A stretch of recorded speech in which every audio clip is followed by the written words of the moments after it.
Halo Sobat Yoi, balik lagi ke Yoipedia episode kedua. Nah, today lagi pengen banget sih flashback ke zaman-zaman pernah vacation ya tahun 2014 ke sebuah pulau yang indah-indah banget, yang terkenal juga kondang dengan Laskar Pelanginya. Kalian tahu kan Laskar Pelangi? Jadi zaman kuliah dulu, gue tuh pernah baca ya novel Laskar Pelangi karya Andrea Hirata. Terus ada juga tuh filmnya tuh.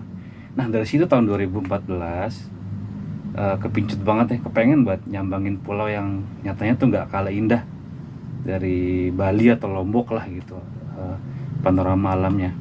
So rupanya dari momen-momen jalan-jalan itu Pulau Belitung ya namanya, itu di provinsi Bangka Belitung. Jadi pulaunya beda dengan Bangka tapi sama-sama kaya akan timahnya. Dan ternyata setelah beberapa hari jalan-jalan di situ sekitar 4-5 hari, wah ternyata baru tahu nih, ternyata Belitung itu kalau menurut lidah orang sana itu nggak cuma Laskar Pelangi loh, tapi ternyata pulau itu juga punya tokoh lah, tokoh. Kalau yang ternyata di gua kulik-kulik tuh ada namanya tokoh Perintis Auri, namanya Hasan Nanjudin gitu. Jadi mengenai tokohnya ini sebetulnya waktu nggak sengaja ya, lagi salah satu momen jalan-jalan itu lagi nyari oleh-oleh di kota Tanjung Pandannya nih, kota ibu kotanya Kabupaten Belitung. Jadi dan selain waktu itu beli oleh-oleh batu satam, nyata ini juga nih mau ketunjukin, nyata ada bukunya juga tentang tokohnya nih. Wah ini ternyata dilihat-lihat nih menarik banget ya, namanya judul bukunya Sang Elang, Serangkai Kisah Perjuangan Haji As Hananjudin di Kancah Revolusi Kemerdekaan RI. Jadi nama penulisnya Harila M. Anderson. Nah ini yang agak-agak konyol juga gimana ya, waktu awal tiba di sana tuh ternyata kan landingnya tuh di nama bandara itu Hasan Nanjudin. Ternyata ini nama tokohnya yang diabadikan di situ gitu loh. Ternyata dari beberapa baca buku ini ya, banyak banget untold story tentang beliau ya, yang ternyata berjuangnya itu bukan di Belitungnya sebetulnya, tapi di Jawa, terutama di sekitar Malang dan Trenggalek di Jawa Timur. Ya dari iseng ya, tadi sempat ngecek juga di sini nih. Jadi beliau ini, sorry aku baca catatan dikit ya. Jadi catatan di komputer ya, googling. Awalnya memang googling dulu awalnya, selain dari baca buku ini. Itu nyata Hananjudin ini lahirnya tahun pada tanggal 5 Agustus 1910 di Tanjung Tikar, Badau. Badau itu kalau nggak salah daerah sekitar Tanjung Pandan sampai Manggar ya kalau nggak salah itu daerahnya. Itu kalau kalian dari Tanjung Pandan mau ke Manggar tuh daerah-daerahnya Laskar Pelangi, Gantong, di Belitung Timur itu kalau nggak salah melewati juga tuh Badau, sorry namanya. Nah uniknya lagi nih, oh iya ternyata beliau ini Perintis Auri, Angkatan Udara Republik Indonesia yang sekarang namanya jadi TNI AU, itu ya beliau bukan pilot gitu. Uniknya ini beliau mekanik gitu. Nyata kalau ngulik-ngulik tadi bukunya dalam beberapa sumber lain, nyata itu memang jago adu mekanik ya. Karena dulu beliau ternyata sekolahnya tuh di Sekolah Teknik Ambah School itu di daerah Tanjung Pandan juga waktu itu. Ternyata terus dari kemampuan skill teknisi mesinnya ini ya di zaman Jepang ya, awalnya dia kerja di beberapa pabrik bauksit atau timah gitu, tapi zaman Jepang beliau direkrut jadi anggota mekanik pesawat Jepang di Satuan Ozawa Butai di Pangkalan Bugis, kalau sekarang ini Lanut Abdurrahman Saleh di Malang ya. Ya jadi skill mekaniknya Hananjudin ini nih akhirnya berguna juga gitu ketika negara kita sudah merdeka. Jadi ketika sudah masa revolusi kemerdekaan, Pak Hananjudin ini tergabung di TKRO ya, Tentara Keamanan Rakyat Udara di Malang. Jadi di situ beliau dan beberapa anak buahnya waktu itu Hananjudin sudah diberi pangkat Letu ya, salah satu kepala mekanik. Jadi kerjaannya itu ya membenahi, memperbaiki pesawat bekas Jepang untuk dipakai Auri kita untuk membangun kekuatan alutsista awal Angkatan Udara Jadi kalau aku cek nih ya, di sini kalau nggak salah ada beberapa peninggalan itu yang pesawat-pesawat Chukyu, Guntai, Soke dan lain-lain itu yang pada akhirnya oh mantap juga ternyata. Pesawat itu nggak hanya digunakan di Pangkalan Bugis tapi juga menjadi alutsista hibah atau tambahan untuk basis-basis AURI di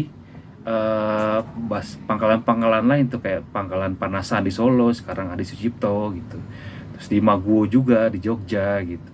Tapi pas ketika agresi pertama dan kedua itu berlangsung ya, itu kan Malang juga pada akhirnya digempur habis sama Belanda. Jadi di agresi satu pada akhirnya Bung Hananjurin ini bersama anak-anak buahnya yang tergabung di Detasemen Pangkalan Pertahanan Detasemen Pertahanan Pangkalan Lanut Bugis itu pada akhirnya harus ikut bergerilya juga, udah melepas semua tetek bengek tentang mekanik pesawat karena memang pangkalannya sudah diserbu Belanda gitu.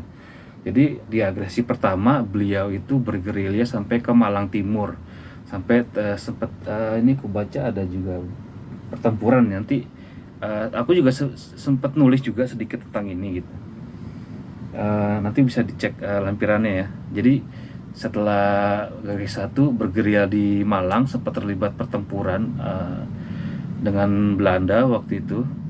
Terus di agresi kedua ketika Jogja juga diserang oleh Belanda tahun Desember 1948, ternyata di daerah Jawa Timur, di daerah basis gerilyanya Hananjurin juga ikut diserang. Itu ketika agresi kedua, Hananjurin dan anak buahnya sudah mundur sampai ke Pantai Prigi di Trenggalek, Jawa Timur. Menariknya lagi di situ beliau pertempurannya nggak hanya bersama dengan anak-anak buahnya Angkatan Udara, tapi juga sudah bersinergi ya dengan pasukan Republik lain dari Korps Armada 4 Tegal ya kalau nggak salah. Jadi di situ tuh ada kolaborasi untuk menahan gempuran Belanda antara Angkatan Udara dan Angkatan Laut di situ di tahun 48 itu. Nah, pasca revolusi ketika perang udah selesai, beliau tahun 60-an tuh udah pensiun ya. Pensiun di Korps Paskas sekarang ya, Baret Jingga. Tahun 67 beliau baru kembali pulang ke Belitung untuk mengabdi kepada kampung halamannya. Kebetulan beliau terpilih menjadi bupati di sana. Nah, sebetulnya memang wisata Belitung itu memang sempat booming ketika zaman Laskar Pelangi ya. Tapi sebetulnya ketika Belitung, jadi sebetulnya Hananjurin ini juga yang sebelum adanya heboh Laskar Pelangi itu sudah mulai membangun ekonomi kreatif dan wisata-wisata di Belitung dari nol ketika waktu itu. Jadi dari beberapa hal menarik yang tadi disampaikan tadi, sebetulnya jadi bikin tambah penasaran karena pada akhirnya saya sendiri nyari orangnya nih, penulis bukunya, namanya Bang Haril, dan nyata setelah ngecek via Facebook, karena waktu itu nge-DM IG juga lagi belum rame sekitar tahun 2014 2015 itu, jadi kontak via Facebook, ternyata ketemu gitu. Kita berbagi kontak, saling ngobrol, termasuk sempat ketemu ketika beliau masih mencari dukungan ya dari Mabes AU, dari pemerintah Jawa Timur, dari pemerintah Kabupaten Malang untuk pengusulan Hananjurin ini menjadi pahlawan nasional dari Provinsi Bangka Belitung ya, walaupun sebetulnya sampai sekarang memang usahanya masih belum membuahkan hasil. Mungkin masih ada beberapa hal yang harus dibereskan lagi, dan tapi semoga aja ya, didoakan aja teman-teman, jadi supaya Pulau Belitung itu punya kebanggaan gak hanya tentang Laskar Pelangi dan Area Hirata dan wisata-wisatanya, tapi juga ternyata dari tanah Belitung pernah lahir seorang tokoh perintis AURI gitu, yang punya perannya ternyata besar, walaupun beliau bukan tokoh besar kayak Halim Perdana Kusuma atau Surya Dharma, Adi Sucipto. Ternyata beliau punya peran esensial ketika untuk menyediakan alutsista awal AURI kita gitu, dengan membenahi dan memperbaiki belasan pesawat Jepang yang ada di Lanut Bugis waktu itu. Oke, jadi makasih banget buat teman-teman yang udah nyimak sampai akhir nih tentang ulasan singkat tentang tokoh ini. Dan mungkin nanti kita bisa ketemu lagi ya di Yoipedia episode berikutnya. Thanks, Assalamualaikum.